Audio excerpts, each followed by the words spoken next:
निरो मंगलम गौतम मगड़े मंगलम कृष्णा जैन धर्म सुमंगलम सर्वमंगल मांगल्यम सर्वकल्याणकारं प्रदानां सदर्वाणां जैनम जयतु शासनम जैनम जयतु शासनम आचार्यवर्यं श्रीशंभवाब्धिं समग्रधर्मग्नहं विनोमि श्रीबालब्रह्माण्डवराजशत्रं गम्भीरसिन्धं प्रणमामि नित्यं गम्भीरसिन्धं प्रणमामि नित्यं। बोले देवादि आदिनाथ भगवान की जय, पार्श्वनाथ भगवान की जय, अंतिम शासन भगवान महावीर स्वामी की जय, चौशोत्तर भगवान की जय, अनंतान परमेश्वर भगवान की जय। परम प्रचार्य आदि सागर आचार्य महावीर कीर्ति आचार्य विमल सागर जी आचार्य सरमति सागर गुरुदेव की जय। परम गुरु आचार्य बाल भनव आजीवन बाल आजीवन अन्य सरस्वती संभव सागर गुरुदेव की जय। तीन गुरु महामणि महाराज की जय। समय से क्षेत्र की जय। 10 लक्षण धर्म की जय। परिश्रम पर्व की जय। उत्तम संयम धर्म की जय। आज उत्तम संयम धर्म है। संयम धारण करा। आचार्य शांति सागर महाराज बोलते थे, हे भव जीवो संयम धारण करा, संयम धारण करा, संयम धारण करा।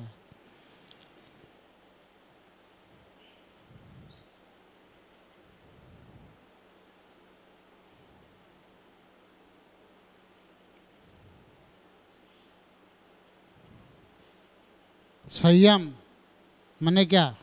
सम माने सम्यक प्रकार से, भली भांति। यम माने जीवन पर्यंत व्रतों का पालन करा, उसका नाम है सम्यक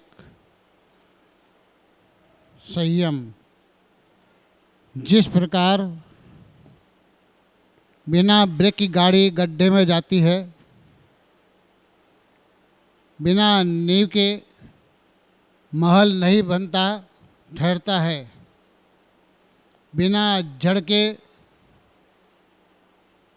वृक्ष नहीं टिकता है, उसी प्रकार मनुष्य का जीवन बिना संयम के नहीं होता है।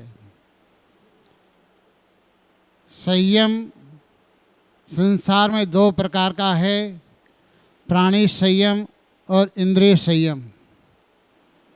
प्राणी संयम माने क्या?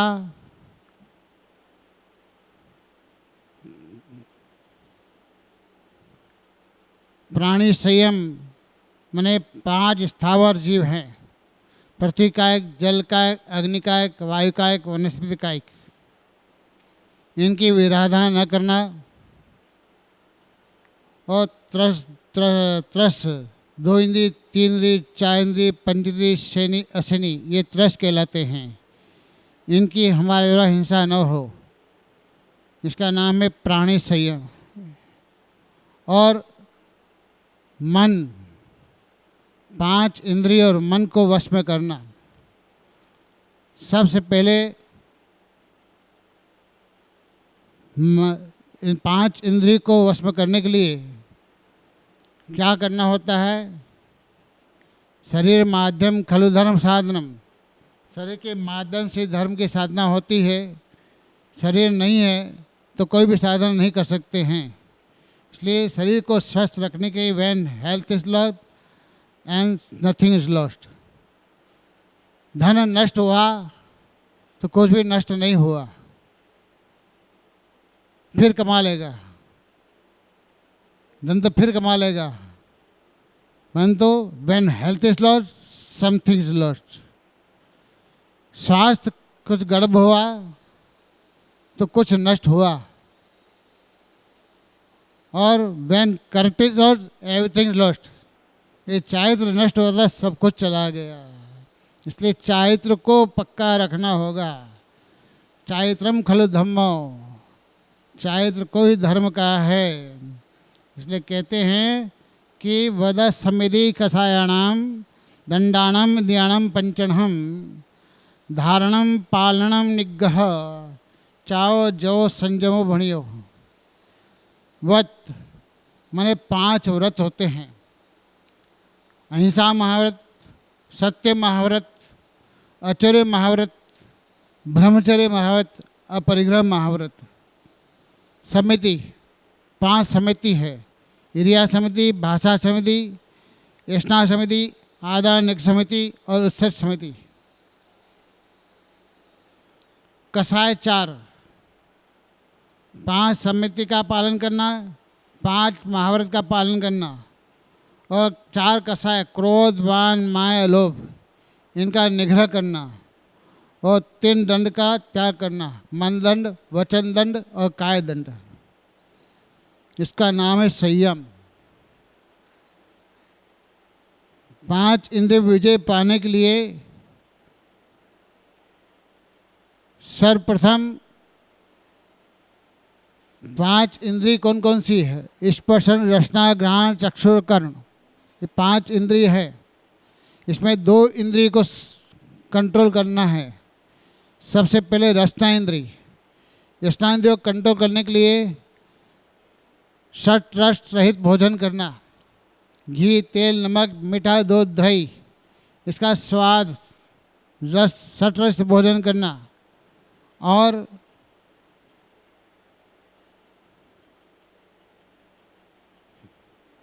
स्पर्शन रसना इंद्रिय को कंट्रोल करने के लिए 22 अभक्ष का त्याग करना। 22 अभक्ष ओला, घोरवड़ा, निशी भोजन, बहुबीज, बैंगन, संधान, बड़, पिपर, उमर, कठुम्बर, पाकल, फौज, अजान, कंद, उल, माटी, सामिश, मधु, मक्खर, मदिरा और पान, फल, तश, तुषार से जन्म 22 बखान। ये 22 अभक्ष को त्याग करना संयम है। कहते हैं जिह्वे प्रमाणम जाने हैं, भोजने भाषणे पिच, अतिभुक्ति व अतियुक्ति सद्य प्राप्त प्राहिणी। कहते हैं भोजन भाषण में भी प्रमाण को जानो, हम कितना भोजन करना है, कितना बोलना है, उसका प्रमाण जानो। अतिभुक्ति, ज़्यादा खाओगे तो अजन हो जाएगा और ज़्यादा सोचोगे तो इन दोनों से प्राणों की हर लेगा। इसलिए कहते हैं कि रहीमन जीवा बावरी, रहीमन जीवरा बावरी कहेगी सुरग पताल, आम तो का भीतर रह गई, आप तो कहा भीतर रह गई, ज्योति खाद कपाल। आपस में दांत और जीवा का बहस होती है। दांत कहता है सारा परिश्रम मैं करूं और तू रस का पान करती है। सारा परिश्रम मैं करूं, तू रस का पान करती है। क्या मतलब? जीवा ने कहा सुनो, मेरे सामने ज़्यादा चपड़ चपड़ मत करना, नहीं तो थोड़ी देर में समझ में आ जाएगा। इतना सुनते दांत को गुस्सा आ गया। तो दांत को गुस्सा आया, उसने क्या किया, जीभ को अपने दोनों के बीच में दबा लिया। जीभ को अपने दोनों के बीच में दबा लिया और दबाने के बाद में वो जीभ चिल्लाती तिलमिलाती बोली ठीक है, तूने मेरा अपमान किया है ना, ठीक है, मैं भी देखती तेरे को, मैं भी तेरे को मजा चखाती हूँ, सुन। दांत बोला मैं 32 हूँ, तू अकेली है। दांत बोला मैं 32 हूँ, तुम अकेली है, तुम मेरा क्या बिगाड़ेगा। जीभ ने कहा जरा ठहर, अभी दिखाती है तेरे को।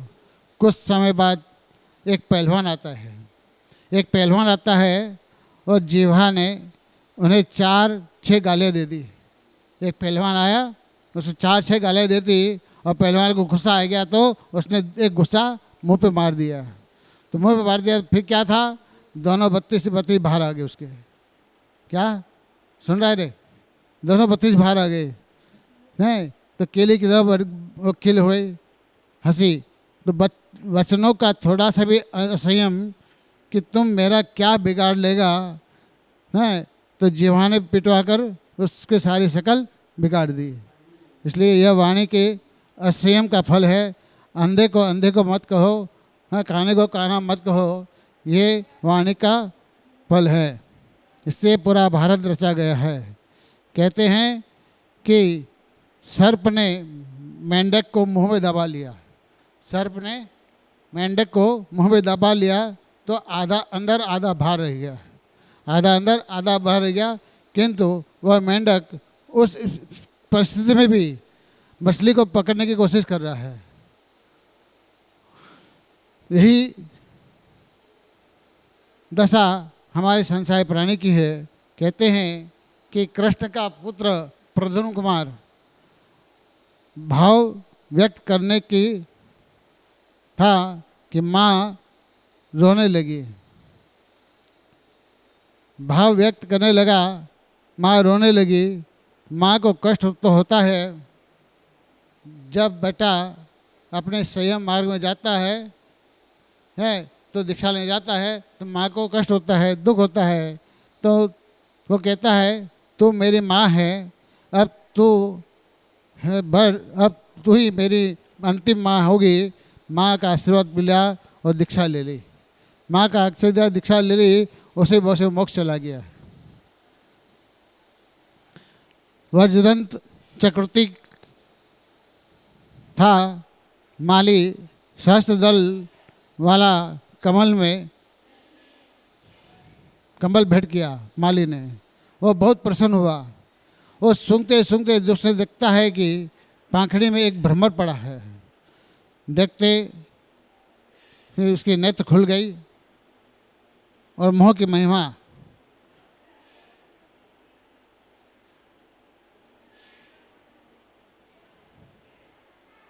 करे प्रकट। लकड़ी को छेद कर देने वाला ये भौरा शक्तिशाली होते हुए भी पाखड़ी के फलों को छेद नहीं कर पाया, उसमें प्राणद हो गया। एक मोह की यह प्रबलता है, मोह का ही महामहिमा है। इसलिए दोनों ही स्थिति में दोनों ही दीक्षित हो गए। घुटने के बल चलते चलते पांव खड़े हो जाते हैं और छोटे छोटे नियम एक दिन बहुत बड़े हो जाते हैं। कहते हैं कि जिस के बिना नहीं जिन राज सीजे तो रुजियो क्यों जग बीच में, एक धरती मत विसरो नित आओ जम मुकुरु सीच में। कहते हैं कि बिना संयम के एक मिनट भी पल नहीं खोना चाहिए, बिना संयम के एक पल भी खोना नहीं चाहिए, क्योंकि बिना संयम के कहते हैं ये जीवन बिन संयम कुछ काम का नहीं, कुछ दाम का नहीं ये जीवन। देखो जिसको मनुष्य प्राय मिला वो तो अपने इसको कांच का टुकड़ा समझ के कचरे में डाल देता है, वो संयम को धारण नहीं करता। मनुष्य पर्याय संयम है परंतु अपने भोगों में बजा लेता है। पर जिसको संयम मनुष्य पर्याय नहीं मिला वो देव पर्याय में है।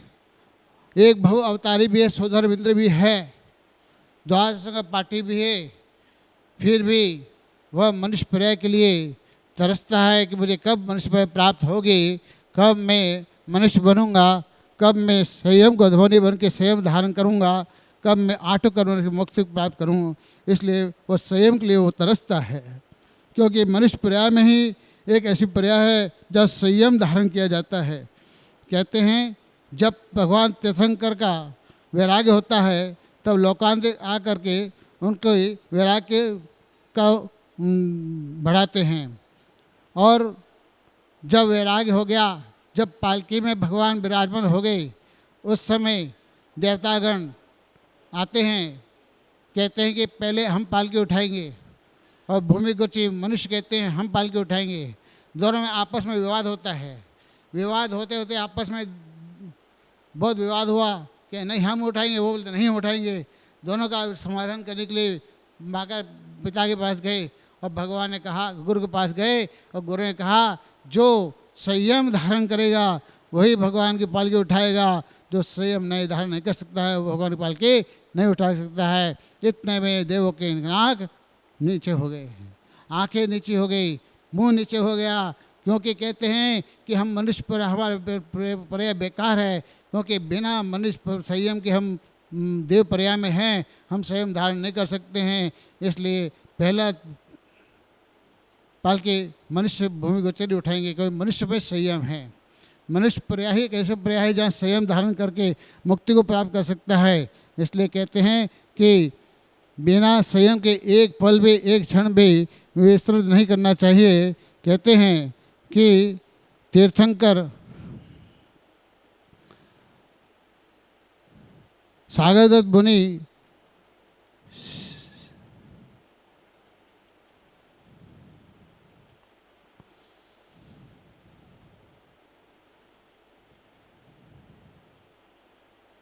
सियार की वाणी को सुनकर समझा कि ये लोग किसी मुर्दे को डाल गए हैं, उसे खाने के लिए आ रहा है शेर बाघ।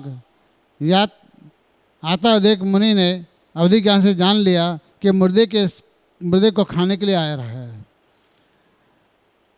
यह भव्य जीव है और व्रत को धारण करके मोक्ष जाएगा, अतः उसे समझना जरूरी है।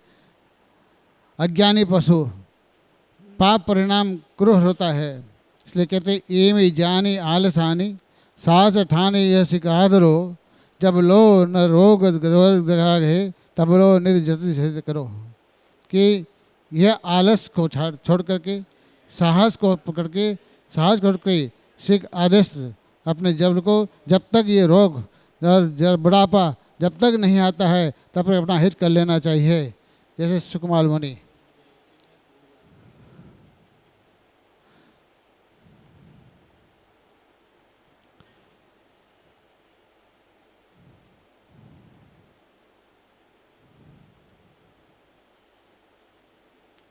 संयम दो प्रकार का है, उपेक्षा संयम, अपरस संयम।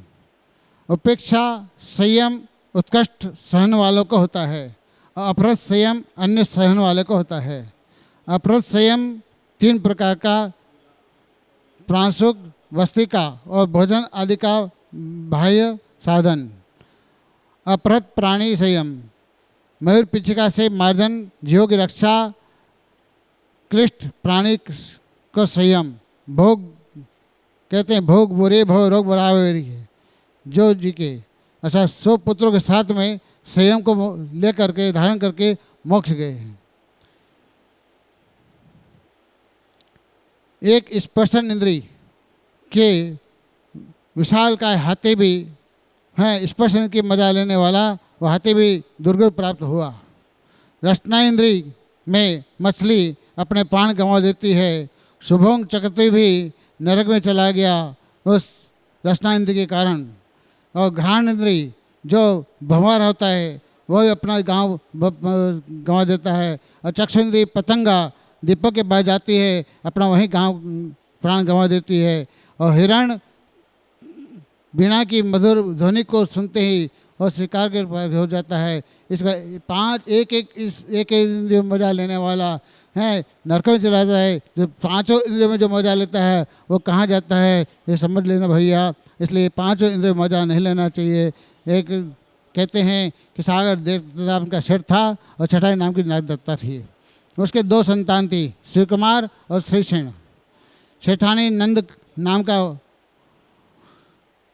वाला युवा था, आसक्त थी और प्रथम सेठ को मरवा दिया था। फिर पुत्र को मारने की उद्यत हुई। फिर पुत्र माँ का क्रोध लेकर दुखित हुआ। उसमें माँ को बहुत समझाया कि तो पापे ने उल्टा उसे मारने के लिए दृढ़ निश्चय कर दिया। शिव कुमार को मार डालो कहकर वह लक्ष्य कहकर बात पुत्री श्रीसेना ने सुन ली। उसने अपने भाई को सावधान किया। गाय चराने को एक दिन माता ग्वाले को से भेंट पुत्र को भेजा। पुत्र ने समझा कि आज धोखा है और जंगल गया और वहाँ उसने अपने वस्त्र को एक ठुंड से पहला बांध कर छिप गया। अगर ग्वाला आया, ठुंड को समझकर उस पर भाले का प्रहार किया। तभी वो उससे निकल से कुमार ने उसी निकल कर उसी भाले से उस ग्वाले को मार डाला। तो पुत्र के घर आने पर नागदत्ता ने पूछा कि नंद कहाँ है, तो पुत्रों ने कहा और यह बात तो ये भाला ही जानती है, मैं नहीं जानता। नागदा समझ गई कुमार ने इसने नंद को मार डाला है। अब क्रोध में आकर वह पापिनी मुसल से उस बेटे को मार डालती है। उसी मसल से अपनी सुंदरी नाम की बेटी पुत्री थी, उसने अपनी माँ को भी उसी मुसल से मार डाला और नागदा मर करके नरक में गई। इस प्रकार एक एक दृष्टांत के अंदर नरक में जाती है। कहते हैं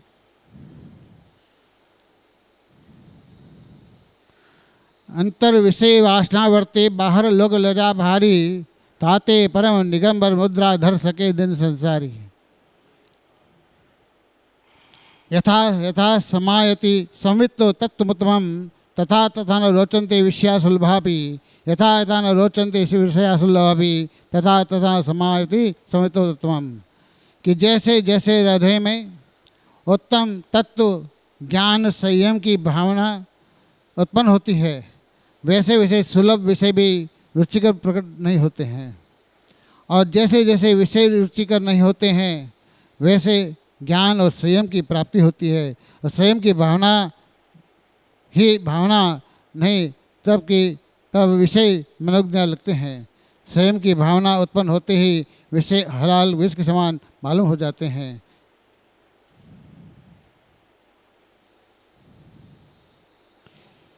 कहते हैं यो सकल संयम चरित सुनिए स्वरूपाचरण, जिस होत प्रकटे अपनी निधि प्रगटे प्रकृति प्रवृत्ति भ्रप। तप तपे द्वादश धरे वृष दस रत्न वे सदा, मुनिरात वे एक विचरे सहे नहीं बहु दुख कदा। सातवें गुणस्थान में स्वरूपाचरण प्रारंभ होता है।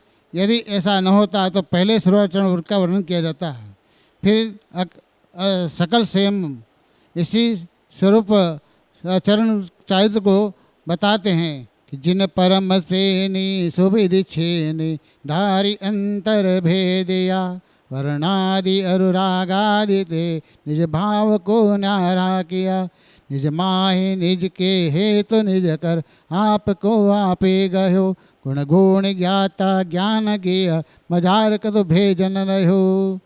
कहते हैं इस परम छेने से सुविधि ज्ञानी ज्ञानी लोग, साधु लोग, विद्वान लोग हैं अंतर्भेदिया भेद करते हैं, अंदर भेद कर देते हैं, और वर्णादि आदि निज भाव में वो उसको न्यारा कर देते हैं।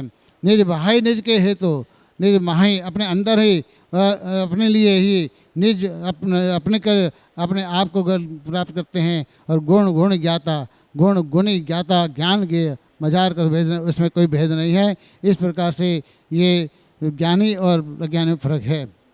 खाए ज्ञान कला जिनके घर जागी, ते जग माई सहज वैरागी। जिसके अंदर ज्ञान रूपी कला जग जाई वे जग में सहज वैरागी हो जाते हैं। ज्ञान मगन विशेष को माही, जो ज्ञान में मगन हो जाए उसको विशेष सुख नहीं होता है। यह विपरीत संभव नहीं, ये विपरीत नहीं है। काले कलो चले चित्ते देह चानाई किट के, यत चित्त यद्धापि जिन रूप नारा धरा। आज इस प्रकार काले कलो चित्ते चित्ते ये शरीर अन्न का कीड़ा है। जिस प्रकार से है इस पंचम काल में भी जो ऐसे नग्न दिगम मुद्राधारी जो आपको दर्शन हो रहे हैं वे आपका सौभाग्य है, क्योंकि इस कली काल पंचम काल के में इतनी तपस्या करने वाला साधु आज विरल ही होते हैं, दिगम साधु हैं। ऐसे इन जीव रूपधारी को हम बार बार नमस्कार करते हैं। इतना बार का हम व्यसन करेंगे। बोला हिंसा परमो धर्म की जय। सुगंध दशमी है, इसका दृष्टांत है राजा प्रियंकर राजा था, उसकी रानी का नाम मनोरमा था। वह धर्म को नहीं जानती थी। तो एक दिन मुनिराज सुगुप्त नाम के मुनिराज का शरीर क्रस्त शरीर था। एक दिन वो आहार के लिए आए, निमित्त आए। उस शरीर मुनिराज के शरीर को देख करके उसने ग्रहण किया और निंदा की। निंदा करके उसके पान का जो बिक था मुनिराज पर थूक दिया। तो मुनि तो अंतराय होने के कारण बिना हरे चले गए। रानी वो रानी मर कर के, मनोरमा मर कर गधी हुई, शुकर हुई, फिर कुत्ती हुई, फिर वहाँ से निकल करके मर करके फिर वसंत जिला नगर में विजय सेन नाम का राजा की रानी चित्रलेखा के यहाँ दुर्गंधा हुई। ये दुर्गंधा लड़की राजसभा में बैठा था, धनपाल ने आकर समाचार दिया सागर सेन नाम के मुनिराज सत्संग पधारे हैं। तो और राजा भी और मुनिराज के दर्शन के लिए, वंदना के लिए गया अपने सेनाओं के साथ में, और वहाँ दर्शन करके पूरे नगर में दुर्गंध फैल गई थी इसकी दुर्गंध के नाम से। तो सब परेशान थे। तो राजा वो मुनिराज के पास जाके पूछता है कि भगवान, ये मेरी बेटी है, ये दुर्गंधा कैसे हुई, क्या कारण से हुई? तब उसमें कहते हैं कि भगवतर सुनाते हैं और कहते हैं कि सुगंध दशमी का व्रत करो, दुर्गंधा व्रत धारण करो। शीतल ने भगवान का कल्याण के समय इसने निदान किया था कि मेरा जन्म पुनः स्वर्ग में हुए, अप्सरा हो गई। फिर पृथ्वी तिलक नाम के नगर में और राजा महिपाल के वहाँ मदन सुंदरी नाम की रानी से मदनावती नाम की कन्या हुई। उस समय उसका सुगंध शरीर हो गया, क्योंकि व्रत पालन करने से जम गया। फिर राजा हरिदमन के साथ पाणिग्रह हुआ। उसके बाद सुगुप्ताचार्य संघ से गांव में आए और कारण पूछा कि तब मदनावती के भवांतर कहा सुगंध दशमी का महात्म्य क्या है। मदनावती ने 16 स्वर्ग में देव हुई और 22 सागर की आयु प्राप्त किया। वहाँ से च्युत होकर वसंत नाम की नगरी में मकद केतु के नाम का राजा और उनके कनक पेतु के नाम की वहाँ पुत्र हुआ। पिता के दीक्षा लेने पर लेकर जाने के बाद कुछ समय उसने राज किया। उसके बाद में वह भी मकर ध्वज पुत्र को राज दे करके दीक्षा ले लेते हैं। कितने ही काल के बाद में कनक केतु मुनि को केवल ज्ञान हो गया। ये आज की सुगंध दशमी की कथा का सारांश है। इतना के बड़ो हिंसा परमो धर्म की जय। आचार्य